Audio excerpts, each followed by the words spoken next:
Σήμερα, 26 Σεπτεμβρίου, είναι η Διεθνής ημέρα κινητοποίησης ενάντια στο 5G, την πέμπτη και πιο καταστρεπτική γενιά της ασύρματης τηλεφωνικής τεχνολογίας. Είχε προγραμματιστεί στην Αίγινα δημόσια συγκέντρωση, παρόμοια με εκείνη που είχε πραγματοποιηθεί στις 6 Ιουνίου από την Ομάδα Ανεξάρτητων Πολιτών. Από τη Δευτέρα 21 Σεπτεμβρίου όμως, επιβλήθηκε από την ελληνική κυβέρνηση απαγόρευση σε συναθρήσεις σε κλειστό ή ανοιχτό χώρο, στις οποίες συμμετέχουν πάνω από 9 άτομα. Έτσι πάρθηκε από εμάς η απόφαση να ακυρώσουμε την δημόσια συγκέντρωση και να πραγματοποιηθεί η εκδήλωση χωρίς ακροατήριο.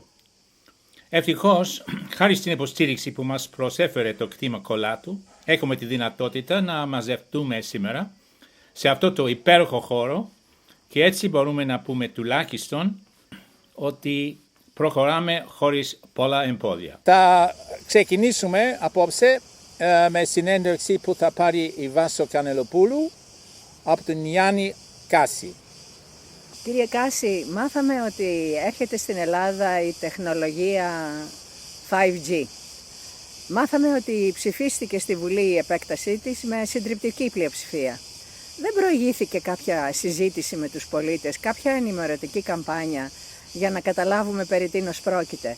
Γι' αυτό εδώ εγώ σαν Ελληνίδα πολίτης σας παρακαλώ, επειδή είστε και βιολόγος και έχετε σχέση με θέματα δημόσιας υγείας, να μου εξηγήσετε τι είναι το 5G καταρχήν και ποια είναι η σχέση του με τη δημόσια υγεία από εδώ και πέρα, γιατί θέλω ενημέρωση. Το 5G είναι η καινούρια τεχνολογία της κινητής τηλεφωνίας. Ξεκινήσαμε από το 1G που ήταν τα πρώτα τηλέφωνα. Προχωρήσαμε στο 2G, στο 3G, στο 4G και θα πάμε σε λίγο στο 5G. Όσο ανεβαίνουν τα G, ανεβαίνει η συχνότητα. Ξεκινήσαμε λοιπόν από τα 800 Hz, φτάσαμε στα 900, στα 1800, στα 2.500 και τώρα πάμε στα 30.000. Υπάρχουν πολλοί φυσικοί που θα πούνε δεν έχει και τόσο μεγάλη σημασία η αύξηση της συχνότητας, δεν προκαλεί και τίποτα σπουδαίες βλάβες. Όμως μας ειδοποιούν οι επιστήμονες, οι φυσικοί, ότι αυτή η καινούργια τεχνολογία 5G είναι λίγο διαφορετική από τις προηγούμενες. Καταρχάς έχει πολύ μεγάλη συχνότητα, οπότε έχει μικρό μήκος κύματος. Είναι λίγο πιο επικίνδυνη λογικά από τις άλλες. Δεύτερον, επειδή μεγαλώνει η συχνότητα είναι δύσκολο να διαπεράσει τείχους και να διαπεράσει εμπόδια, οπότε αναγκάζονται να τις αυξήσουν την ισχύ. Η ισχύ λοιπόν ενώ ήταν στο Wi-Fi που έχουμε και είναι οριακά στα όρια το Wi-Fi, ήταν περίπου στα 300 μικροβάτ ανά τετραγωνικό μέτρο, θα δεκαπλασιαστεί σχεδόν, θα φτάσει στα 25.000 μικροβάτ ανά τετραγωνικό μέτρο, που είναι πάρα πολύ μεγάλη ισχύ. Όπως γνωρίζουμε, όσο μεγαλύτερη ισχύ κουβαλάει μια ακτινοβολία, τόσο πολύ πιο επικίνδυνη είναι για τους οργανισμούς. Όχι μόνο τον άνθρωπο, και για όλους τους οργανισμούς και για τα φυτά και για τα ζώα. Οι μελέτες που γίνονται, έχουν γίνει βέβαια, είναι για τις ακτινοβολίες που υπάρχουν μέχρι στιγμής. Τι λένε αυτές οι μελέτες για τις ακτινοβολίες μέχρι στιγμής? Θέλω να συμπληρώσω και κάτι άλλο. Η καινούργια τεχνολογία, εκτός του ότι θα έχει μεγάλη συχνότητα και μεγαλύτερη ισχύ, θα έχει και μεγαλύτερη πολικότητα και θα είναι δεν θα έχει μεγάλο εύρος. Οι κεραίες δηλαδή δεν θα είναι όπως είναι οι προηγούμενες κεραίες που πιάνουν σφαιρικά γύρω όλο το χώρο. Θα είναι μικρές και στα 4 και θα βλέπουν πολικά προς 4 κατευθύνσεις, που σημαίνει ότι ακόμα θα έχει μεγαλύτερη ισχύ η ακτινοβολία για να μπορέσει να περνάει μέσα από τα εμπόδια. Θα αναγκαστούν να βάλουν πολλές κεραίες γιατί λόγω του προβλήματος αυτού ότι δεν θα διαπερνάει, θα βάλουν πολλές κεραίες για να έχουν μεγαλύτερη ισχύ. Το οποίο σημαίνει ότι θα έχουμε κάθε 50-100 μέτρα κεραίες στις ταράτσες των σπιτιών μας, πίσω από τα σχολεία, στα νοσοκομεία, παντού δηλαδή θα γεμίσει ο κόσμος κεραίες. Συν 25.000 δορυφόρους που έχουν ήδη εκτοξευθεί, οι οποίοι θα καλύπτουν όλη τη γη. Συγγνώμη, αυτή η νέα τεχνολογία χρειάζεται και κεραίες και δορυφόρους. Ναι, Και περισσότερες κεραίες και δορυφόρους. Ακριβώς. Αυτή τη στιγμή στην Ελλάδα έχουμε 11.000 κεραίες για να καλυφθούν οι ανάγκες της τηλεφωνίας όπου υπάρχει. Οι οποίες κεραίες δεν θα σταματήσουν να εκπέμπουν, θα έχουμε συν επιπλέον την ακτινοβολία. Δηλαδή θα φάμε ένα γερό κοκτέιλ από ακτινοβολίες. Δεν είναι μόνο ότι θα έχουμε την καινούργια ακτινοβολία που θα είναι δεκαπλάσια σε ισχύ, θα έχουμε και όλες τις προηγούμενες ακτινοβολίες που είχαμε, για τις οποίες υπάρχουν ήδη αρκετές μελέτες και οι οποίες δεν είναι καλές. Τα κράτη και οι εταιρείες, που είναι η μία συμμαχία από τη μια μεριά, δείχνουν μια τέλεια διαφορία για τι προκαλεί αυτή η ακτινοβολία. Γιατί ήδη υπάρχουν αρκετές μελέτες, έχουμε 200 επιστήμονες από 40 κράτη αυτή τη στιγμή, οι οποίοι και μελέτες, εδώ έχω 4 σελίδες από επιστημονικές έρευνες, από αρκετούς επιστήμονες όλο τον κόσμο, οι οποίοι έχουν έρευνες για το πόσο κακό κάνει αυτή η ακτινοβολία, πόση μεγάλη σχέση έχει με καρκινογενέσεις, με επιδράσεις στο DNA, με ψυχολογικά προβλήματα, με προβλήματα νοητικά, προβλήματα μάθησης. Άπειρες είναι οι εμπειρίες του 5G. Αυτές οι μελέτες έγιναν σε μοντέλα, έγιναν σε μέρη που υπάρχει ήδη το 5G, πώς... Έγιναν βέβαια από ερευνητές σε πανεπιστήμια σε μέρη που δεν υπάρχει το 5G. Υπάρχουν οι ποιότερες ακτινοβολίες από το 5G. Ναι. Οι ακτινοβολίες που ξέραμε μέχρι τώρα. Ναι. Το 5G είναι ακόμα χειρότερα. Μάλιστα. Αλλά αυτό δεν είναι λόγος, ας πούμε, να μας λένε ότι δεν υπάρχουν έρευνες. Αυτοί λένε ότι δεν υπάρχουν έρευνες και υπονοούν ότι είναι αθώο. Γιατί είναι στα όρια που έχουν βάλει οι παγκόσμιοι οργανισμοί. Οι παγκόσμιοι οργανισμοί βέβαια έχουν συμβούλους και επιστήμονες οι οποίοι δουλεύουν και στις εταιρείες μέσα. Είναι το φαινόμενο της διπλής πόρτας που λέμε, που κάποιοι δουλεύουν σε εταιρείες και δουλεύουν και στην Ευρωπαϊκή Ένωση, δουλεύουν σε παγκόσμιους οργανισμούς κτλ. Και έτσι λοιπόν περνάνε θέσεις και περνάνε ό,τι ακριβώς συμφέρει τις εταιρείες.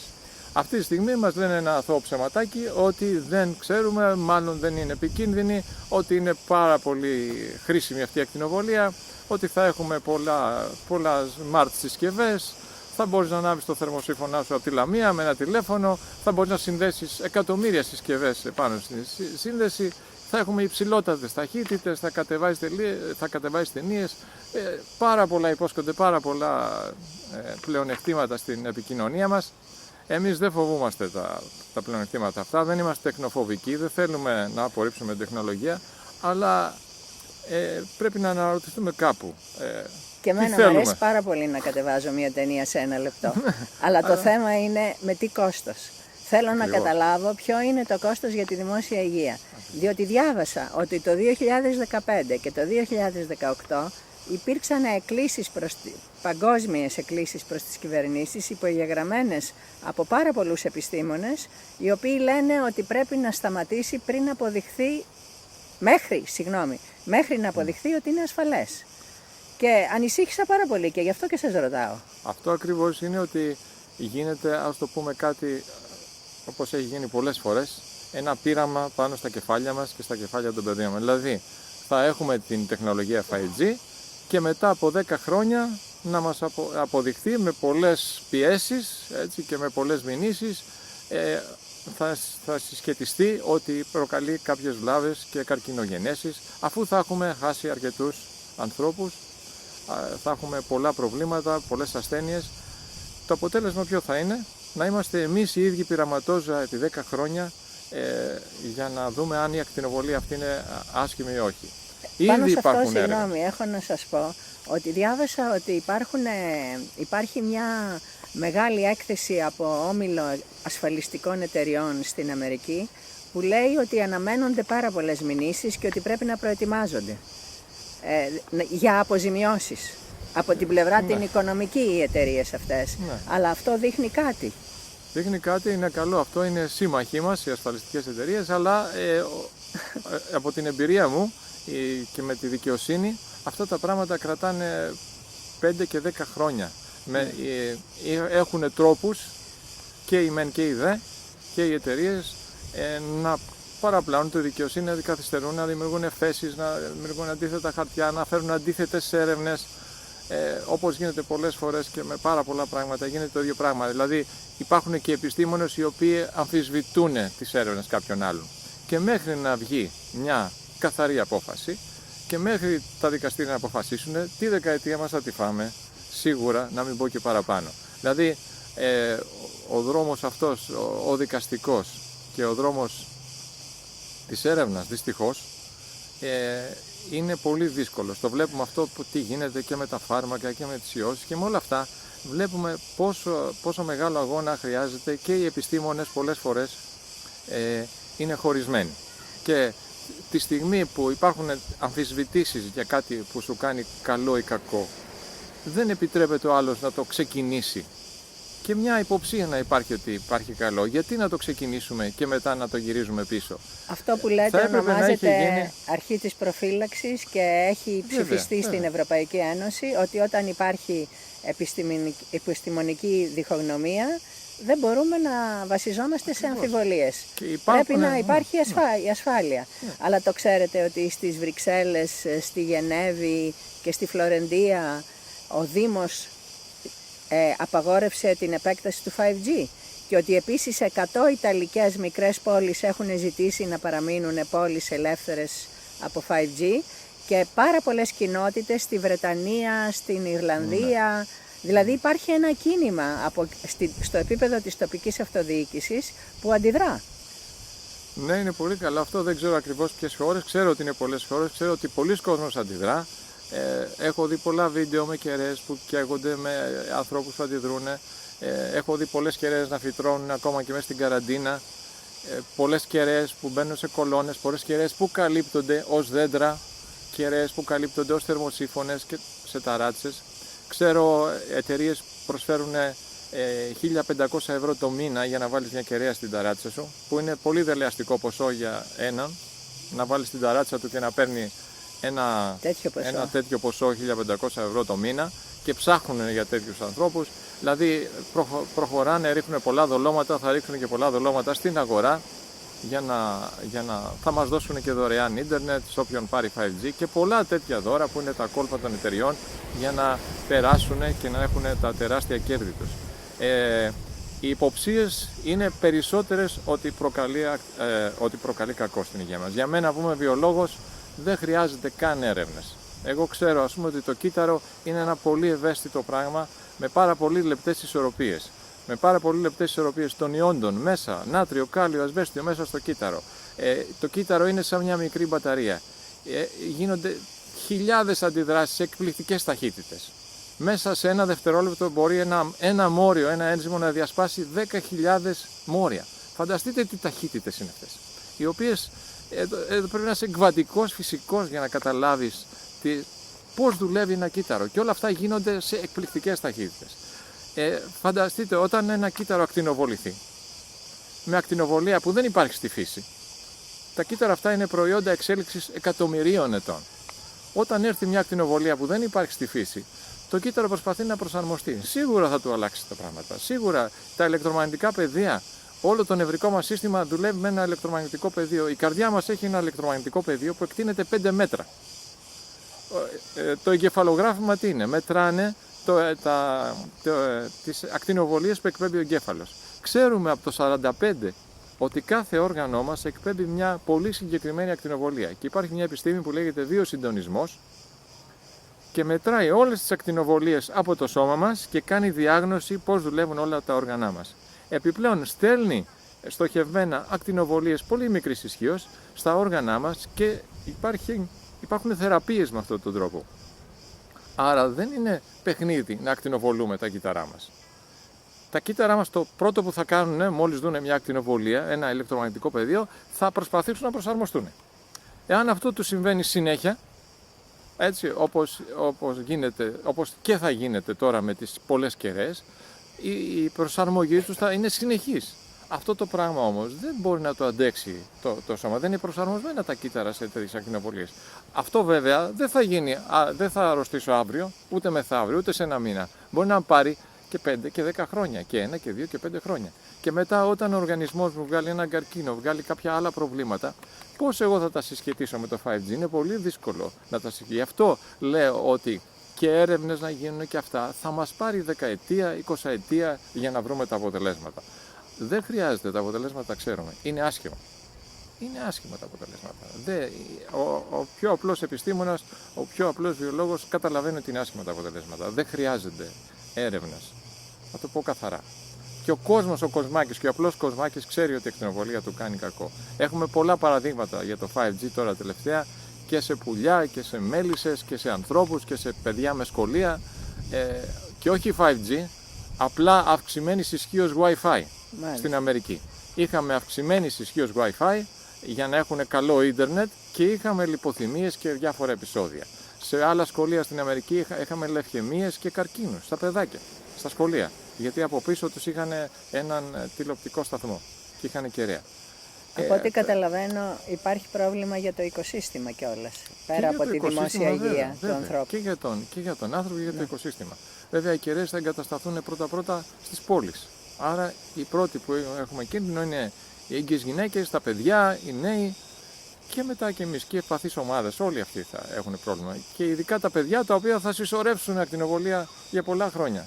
Και ο οργανισμός τους θα ανταπεξέλθει βέβαια γιατί είναι πιο υγιείς οργανισμοί, αλλά συσσωρευτικά και θα έχουμε και τις προηγούμενες ακτινοβολίες. Και έχουμε και ένα άλλο πρόβλημα εδώ που το ξέχασα. Ότι οι μελέτες γίνονται σε μία ακτινοβολία και σε κάποια συχνότητα. Εδώ τρώμε κοκτέιλ ακτινοβολιών, οι οποίες συμβάλλονται η μία ακτινοβολία με την άλλη. Δηλαδή, ένα κύμα δεν είναι απλό. Όταν έχω μια ακτινοβολία και μια άλλη και μια μικρότερη και μια μεγαλύτερη, ξέρουν οι επιστήμονες ότι αυτά τα κύματα παρεμβάλλουν το ένα στο άλλο. Και το αποτέλεσμα είναι χειρότερο, 3 χειρότερο. Δηλαδή, έχουμε το αποτέλεσμα, το αθροιστικό αποτέλεσμα όλων των ακτινοβολιών, που δεν έχει μελετηθεί αυτό, ούτε και προηγούμενα. Αλλά είμαι σίγουρος ότι το αθροιστικό αποτέλεσμα δεν πρόκειται να είναι ευνοϊκό. Δεν υπάρχει ούτε μία πιθανότητα να είναι ευνοϊκά αυτά τα πράγματα. Δηλαδή, λέμε ότι έχουμε υποψίες ότι μπορεί να είναι κακό, αλλά μπορεί να είναι και καλό. Αυτό είναι ψέμα. Οι υποψίες είναι 90% ότι θα είναι κακό. Εντάξει, και εγώ είμαι σίγουρος ότι θα είναι 100% κακό. Τέλος πάντων, ας αφήσουμε η μπαλάτζα γέρνει προς το κακό. Οι έρευνες δείχνουν προς το κακό, προς τις καρκινογενέσεις. Όλα δείχνουν προς το κακό. Η απλή αντιμετώπιση του κυτάρου για τις ακτινοβολίες είναι σίγουρα δύσκολη, στρεσαριστική. Όταν το κύτταρο στρεσάρεται, ο οργανισμός στρεσάρεται, τα όργανα στρεσάρονται και κάποια στιγμή ο εγκέφαλος αποφασίσει να αντιδράσει. Αυτό είναι ο καρκίνος. Αυτό είναι ο καρκίνος, αυτό είναι προβλήματα στο νευρολογικά, προβλήματα ψυχολογικά, προβλήματα αϊπνίες, πάρα πολλά προβλήματα που όλα αυτά κάνουν σμπαράλια τον οργανισμό και το τελικό αποτέλεσμα είναι ασθένειες. Όλες οι περισσότερες ασθένειες βαδίζουν σε αυτό το πράγμα. Η ακτινοβολία προσθέτει κάτι στην τοξικότητα της ζωής μας. Ευχαριστώ πάρα πολύ για όλα όσα μου είπατε. Εγώ ευχαριστώ. Πήρα μια ενημέρωση, με στενοχώρησε αρκετά και με άγχωσε αρκετά. Άρα πρέπει να τα μάθουμε αυτά τα πράγματα και να τα παρακολουθήσουμε και να ακούσουμε όλες τις πλευρές χωρίς λογοκρισία. Και εγώ φοβάμαι αρκετά, αλλά είμαι και αρκετά αισιόδοξος. Πιστεύω ότι όταν ο κόσμος γνωρίσει και πρέπει να γνωρίσει και προσπαθούν να αποκρύψουν πολλές αλήθειες, θεωρώντας τις απλές, ανυπόστατες, ότι δεν έχουν γίνει ακόμα με σωστό τρόπο, ότι υπάρχουν και αντίθετες, υπάρχουν πολλά κόλπα. Πάντως νομίζω ότι ο κόσμος έχει και μια διαίσθηση, παίρνει και πληροφόρηση σωστή και σίγουρα όπως κάνουν πολλοί δημότες και πολλές χώρες και πολλές πόλεις και προσπαθούμε να ενημερώσουμε και τους δημάρχους και τις δημότες και τα κράτη, σίγουρα θα υπάρχουν άνθρωποι οι οποίοι είναι πολύ ευαίσθητοι, γιατί όλοι οι άνθρωποι είμαστε, όλοι στο ίδιο καζάνι βράζουμε, όλοι έχουμε παιδιά, όλοι θα ακτινοβοληθούμε και γι' αυτό νομίζω ότι είμαι αισιόδοξος ότι τα πράγματα μπορεί να πάνε καλά. Ήδη πολλοί υποστηρίζουν ότι μπορεί να δώσουμε περισσότερο βάρος στις ενσύρματες επικοινωνίες, γιατί έχουμε οπτικές σύνες, έχουν περάσει οπτικές σύνες, μπορεί να περάσουν και οπτικές σύνες και σε άλλα μέρη, ώστε να έχουμε και υψηλές ταχύτητες χωρίς ακτινοβολίες. Γιατί δεν το κάνουν αυτό το πράγμα? Υπάρχει και άλλος λόγος, γιατί όταν είναι ασύρματη ακτινοβολία μπορεί να γίνονται και άλλα πράγματα, όπως κάμερες, όπως παρακολουθήσεις, θα μπορεί επιτόπου να βρίσκουν όπου είσαι από το κινητό σου, σε δευτερόλεπτα. Δεν θα είναι μόνο ότι θα κατεβάζεις δευτερόλεπτα σε μια ταινία, αλλά σε δευτερόλεπτα θα μπορεί ο δορυφόρος να έρχεται έξω από το σπίτι τους και να βλέπει ακριβώς ποιος μπήκε, ποιος βγήκε, πού ήσουνα, πού είχες πάει. Υπάρχουν και άλλοι λόγοι που θέλουν να επεκταθεί η τεχνολογία προς το 5G και όχι προς το ενσύρματο. Το ενσύρματο θα ήταν μια πολύ καλή ιδέα. Πολλοί προτείνουν το ενσύρματο, οπτικές ίνες, θα έχουμε υψηλές ταχύτητες, αλλά θα πρέπει κάπου να συνδεθείς και να μπεις στο ίντερνετ. Δεν θα υπάρχει ακτινοβολία παντού και έτσι θα έχουμε και τεχνολογία και δεν θα έχουμε και την υγεία μας. Σας ευχαριστώ πολύ. Εγώ ευχαριστώ. Ας τελειώσουμε με αισιοδοξία ότι οι πολίτες θα ενημερωθούν. Πρώτα θα ενημερωθούν και μετά θα αποφασίσουν πώς θα αντιδράσουν. Ευχαριστώ πολύ.